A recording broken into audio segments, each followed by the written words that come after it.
அனர்த்தம் நிகழ்ந்த பொழுது இவ்வாறான விடயங்களுக்கு செல்வது என்பது வழமை. ஆனால் இந்த விடயம் என்பது திமுக கையில் எடுத்ததன் பின்னர் அனைவரும் உதவித்தொகை வழங்குவதாக இருக்கலாம், அல்லது நிவாரணம் தொடர்பாக பேச்சுக்களை முன்வைப்பதாக இருக்கலாம், அல்லது பாதிக்கப்பட்டவர்களை நேரில் சென்று பார்வையிடுவதாக இருக்கலாம். இது நிகழ்ந்து கொண்டிருக்கின்றது. இது பாதிக்கப்பட்டவர்களுக்கு ஒரு வரவேற்கத்தக்க விடயமாக இருந்தாலும் கூட இதை அரசியல் கட்சிகள் தங்கள் ஆதாயத்துக்காக கையில் எடுத்திருப்பதை வெளிப்படையாக பார்க்கக்கூடியதாக இருக்கு. அவர்களுக்கு பயமாக விஜய் வந்துவிட்டார் என்பதில் எந்தவித ஐயமும் இல்லை. முதலமைச்சர் முதல் அனைவரும் அதனை தெரிவித்திருந்தார்கள் கருத்தியலில். மற்றது விஜயின் பேச்சு கூட நேரடியாக தாக்குவதாக, மறைமுகமாக தாக்குவதாக அல்லாமல் திமுகவையும் பாரதிய ஜனதா கட்சியும் இலக்கு வைத்ததான பேச்சாக இருக்கின்றது.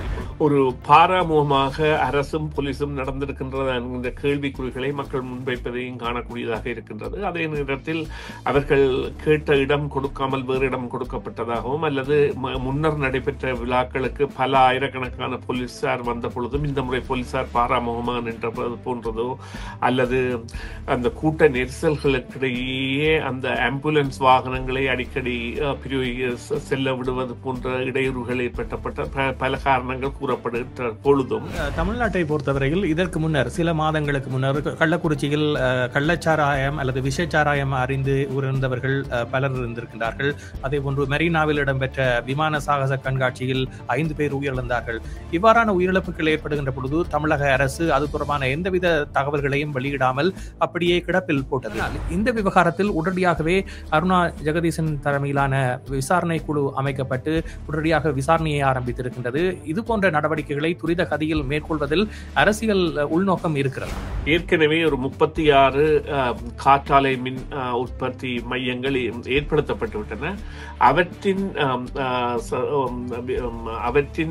உற்பத்தி அல்லது அவற்றின் செயற்பாட்டின்படி மக்கள் அனுபவிக்கின்ற பிரச்சனைகளை வைத்துத்தான் இது பெரிதாக மையப்படுத்தப்பட்டிருக்கின்றது. அந்த இயற்கை வளத்தை அல்லது அந்த புறச்சூழ்நிலையை ஆராய வேண்டிய தன்மை, அல்லது தாங்கள் இதுவரையில் அமைக்கப்பட்ட இடங்களில் மக்கள் சந்திக்கின்ற பிரச்சனைகள் என்ன என்பதை பரிசீலித்து அதனை மீள் கட்டுமானத்திற்கு கொண்டு வர வேண்டிய தேவை ஒன்றை அவர்கள் கொண்டிருக்கின்றார்கள்.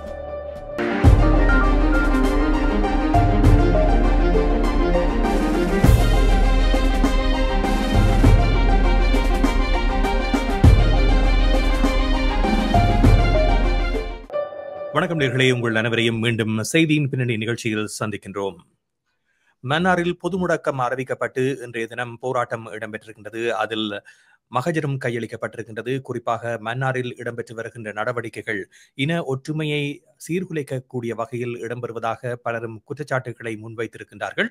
குறிப்பாக மன்னார் சமூகத்தை பிளவுபடுத்தக்கூடிய பல நிகழ்வுகள் அரங்கேறுவதாகவும் குற்றச்சாட்டுகள் முன்வைக்கப்பட்டிருக்கின்றன. இந்த சூழ்நிலையில் இது திட்டமிடப்பட்டு மேற்கொள்ளப்படுகின்ற ஒரு விடயமாக இருக்கின்ற பொழுதிலும் இதனை மக்கள் எவ்வாறு பார்க்கிறார்கள், இதிலிருந்து அவர்கள் எவ்வாறு தங்களை தற்காத்துக் கொள்ளப் போகிறார்கள் போன்ற கேள்விகள் எழுந்திருக்கின்றன.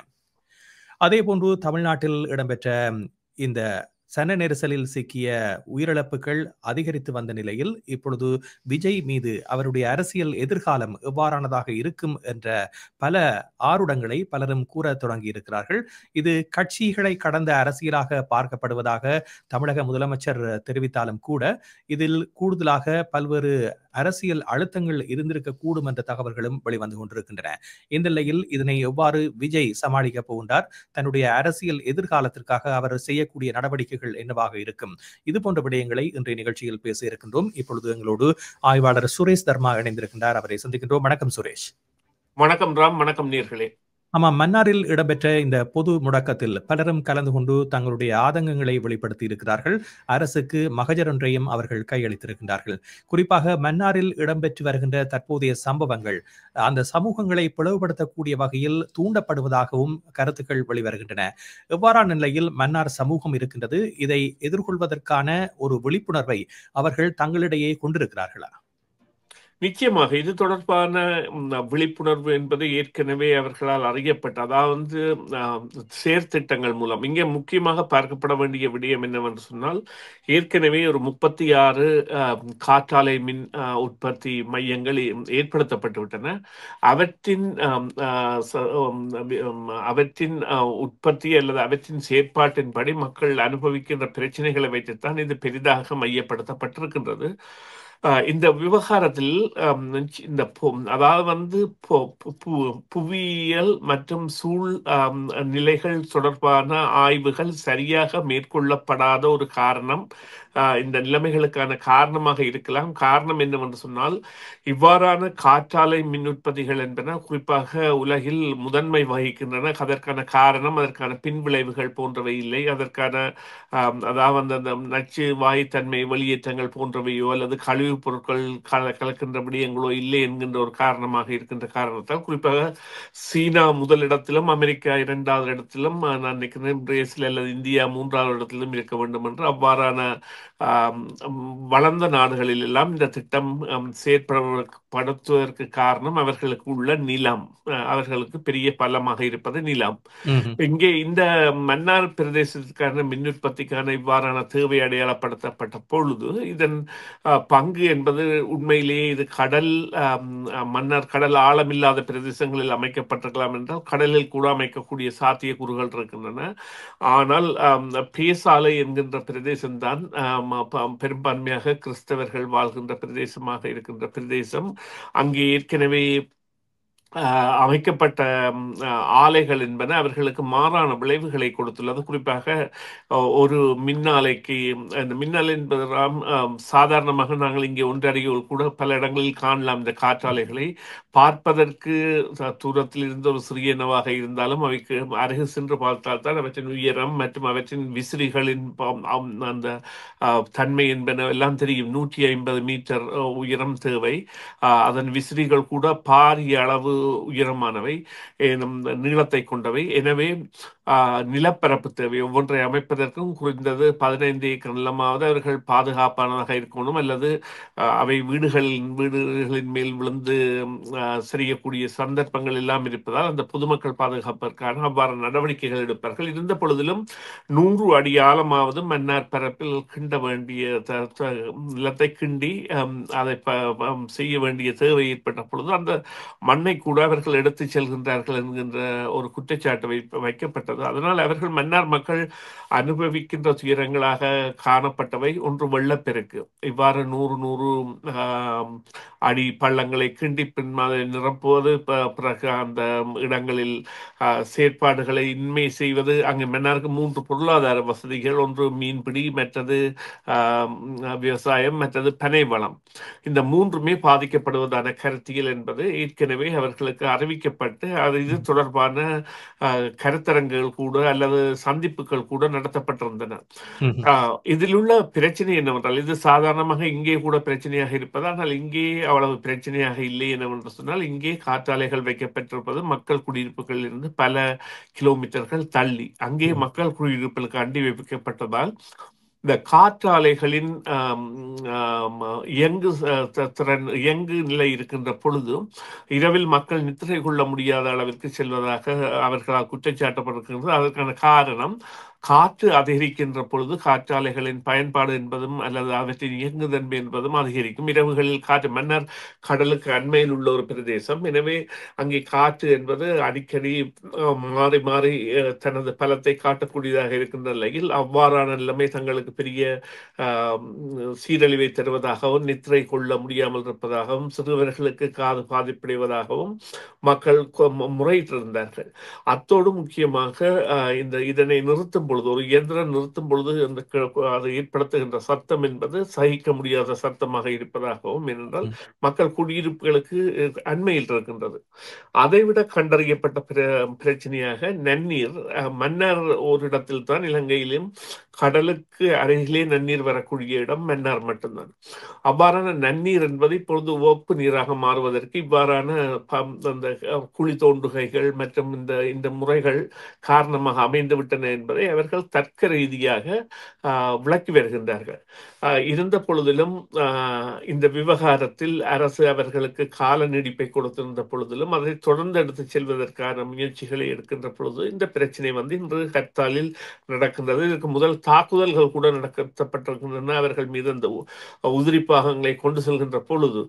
ஆனால் இங்கே இவர்கள் அதாவது அந்த இயற்கை வளத்தை அல்லது அந்த புறச்சூழ்நிலையை ஆராய வேண்டிய தன்மை, அல்லது தாங்கள் இதுவரையில் அமைக்கப்பட்ட இடங்களில் மக்கள் சந்திக்கின்ற பிரச்சனைகள் என்ன என்பதை பரிசீலித்து அதனை மீள் கட்டுமானத்திற்கு கொண்டு வர வேண்டிய தேவை ஒன்றை அவர்கள் கொண்டிருக்கின்றார்கள்.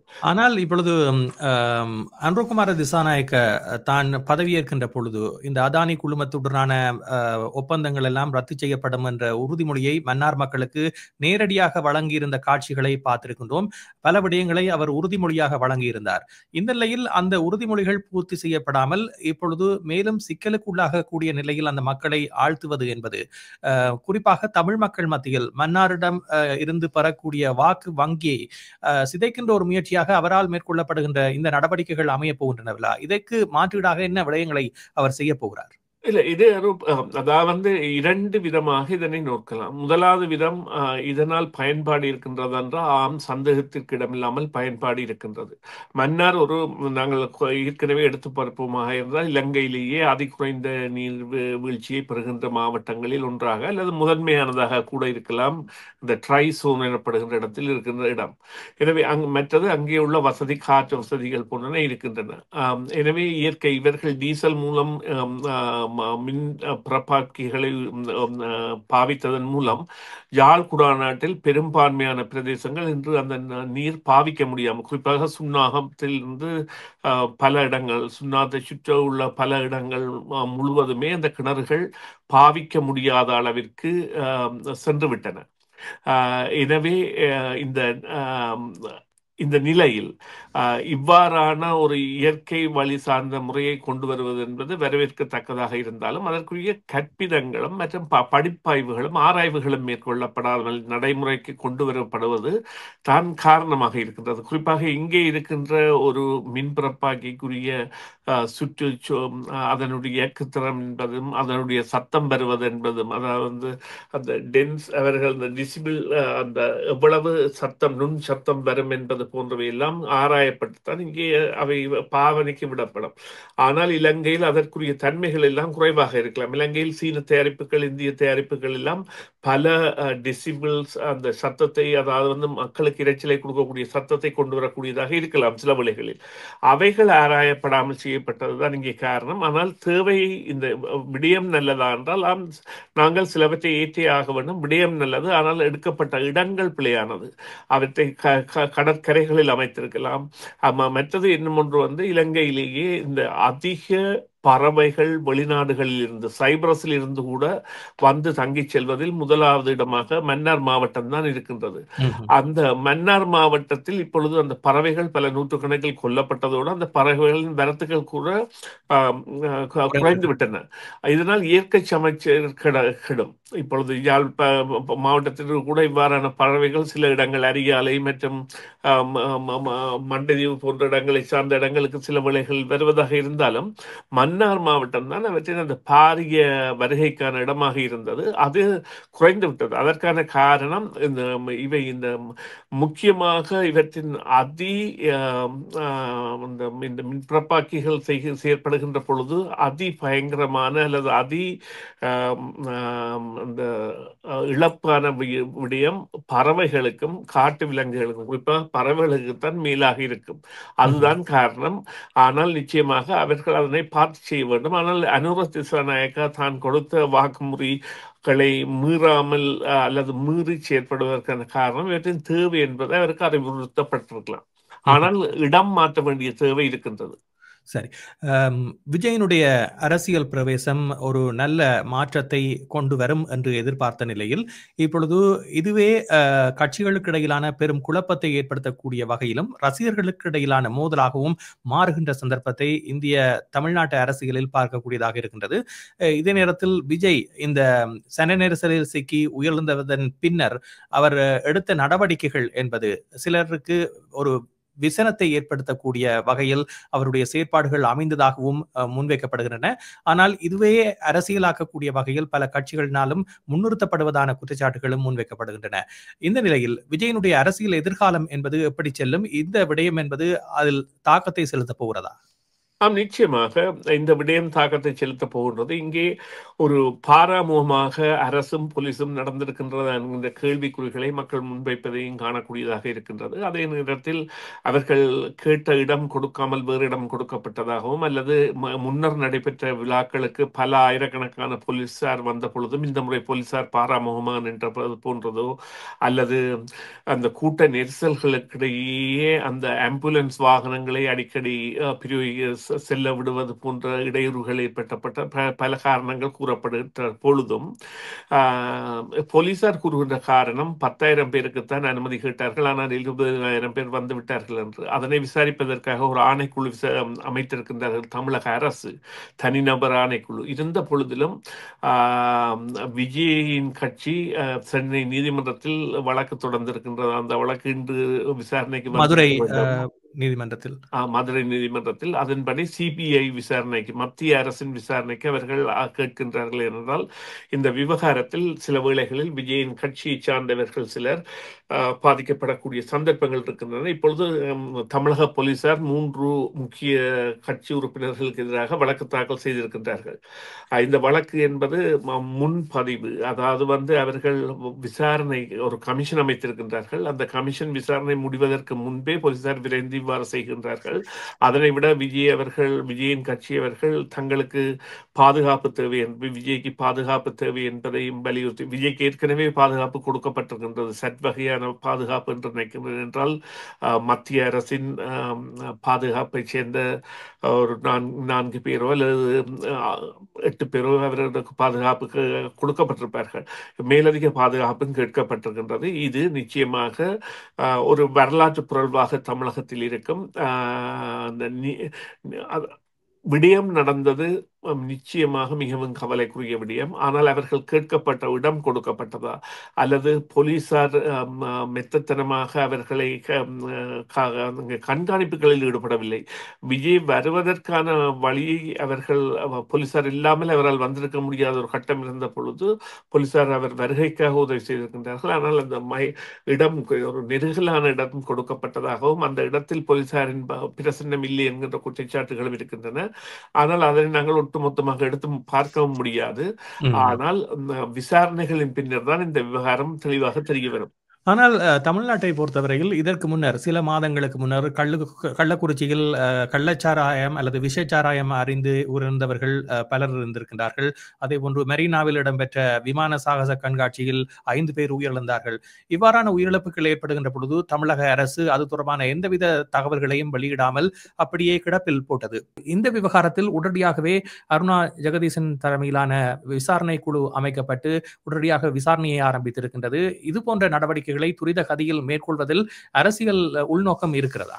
நிச்சயமாக அவர்களுக்கு பயமாக விஜய் வந்துவிட்டார் என்பதில் எந்தவித ஐயமும் இல்லை. முதலமைச்சர் முதல் அனைவரும் அதனை தெரிவித்திருந்தார்கள் கருத்தியலில். மற்றது விஜயின் பேச்சு கூட நேரடியாக தாக்குவதாக, மறைமுகமாக தாக்குவதாக அல்லாமல் திமுகவையும் பாரதிய ஜனதா கட்சியும் இலக்கு வைத்ததான பேச்சாக இருக்கின்றது. இப்பொழுது குறிப்பாக பார்த்தீங்கன்னா அண்ணாமலையை கரூருக்கு சென்ற பொழுது சொல்லி இருக்கின்றார், விஜய் அவர்கள் மீது நடவடிக்கை எடுக்க வேண்டிய தேவையில்லை, விசாரணை தான் தேவை என்று. என்றால் அந்த ஸ்ரீலங்கா அரசியல் போல இல்லை இந்த அரசியல். இங்கே இவர்கள் பரம்பரையாக ஆட்சியை செய்து வருகின்ற ஒரு கட்சியின் ஆட்சியில் இப்பொழுது பார்த்தீர்களானால் அவர்கள் அந்த ரெட் ஜெயண்ட் மூவி என்று அது முதல் ஒருவர் இருப்பார், பின்பு பார்த்தால் உதயநிதி என்று வருவர், பிறகு அவருடைய மகன் இன்பநிதி என்று வருவர். அவர்கள் அந்த பெரிய பண வர்த்தக துறையை தங்களிடையே வைத்து கொண்டு குடும்ப ஆட்சி செய்கின்ற என்ற ஒரு குறைபாட்டை சில மக்கள் அங்கே வெளிப்படுத்துகின்றார்கள். அவர்களுக்கு பாஜகவும் திமுகவும் இந்த விடயத்தில் ஓரணியில் திரளக்கூடிய வாய்ப்புகள் இருக்கின்றனவா? ஏனென்றால் இப்பொழுது நிர்மலா சீதாராமனும் உடனடியாகவே அந்த கள விஜயத்தை மேற்கொண்டிருப்பதை பார்க்கக்கூடியதாக இருக்கின்றது. ஒரு அனர்த்தம் நிகழ்ந்த பொழுது இவ்வாறான விடயங்களுக்கு செல்வது என்பது வழமை. ஆனால் இந்த விடயம் என்பது திமுக கையில் எடுத்ததன் பின்னர் அனைவரும் உதவித்தொகை வழங்குவதாக இருக்கலாம், அல்லது நிவாரணம் தொடர்பாக பேச்சுக்களை முன்வைப்பதாக இருக்கலாம், அல்லது பாதிக்கப்பட்டவர்களை நேரில் சென்று பார்வையிடுவதாக இருக்கலாம். இது நிகழ்ந்து கொண்டிருக்கின்றது. இது பாதிக்கப்பட்டவர்களுக்கு ஒரு வரவேற்கத்தக்க விடயமாக இருந்தாலும் கூட இதை அரசியல் கட்சிகள் தங்கள் ஆதாயத்துக்காக கையில் எடுத்திருப்பதை வெளிப்படையாக பார்க்கக்கூடியதாக இருக்கிறது. இந்த நிலையில் பாஜகவும் திமுகவும் விஜயினுடைய அரசியல் பிரவேசத்தை தடுப்பதற்கு இதை ஓரணியில் திரண்டு முன்னிறுத்தக்கூடியதாக இருக்கும் அல்லவா? இல்லை, இருவருக்கும் தடுப்பதற்கான விருப்பம் இருக்கும். ஆனால் ஓரணியில் சேர மாட்டார்கள். என்றால் இவர்கள் திராவிட கொள்கையை பின்பற்றுபவர்கள், அவர்கள் மதவாதத்தை பின்பற்றுபவர்கள். எனவே 2 பேருக்கும் அந்த கொள்கை ரீதியாக செயற்படக்கூடிய தன்மை என்பது இருக்காது.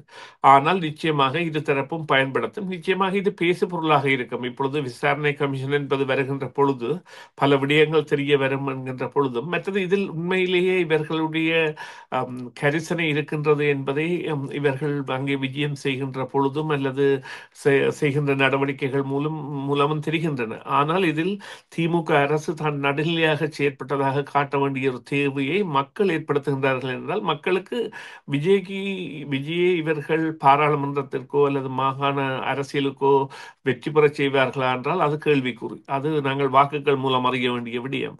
ஆனால் அங்கே ஒரு தலைமைக்கான தேவை இருக்கின்றது. அதற்கான ஒரு நபரை தாங்கள் தேடிக்கொண்டிருக்கின்றோம் என்பதை மக்கள் தெரிவிக்கின்றார்கள்.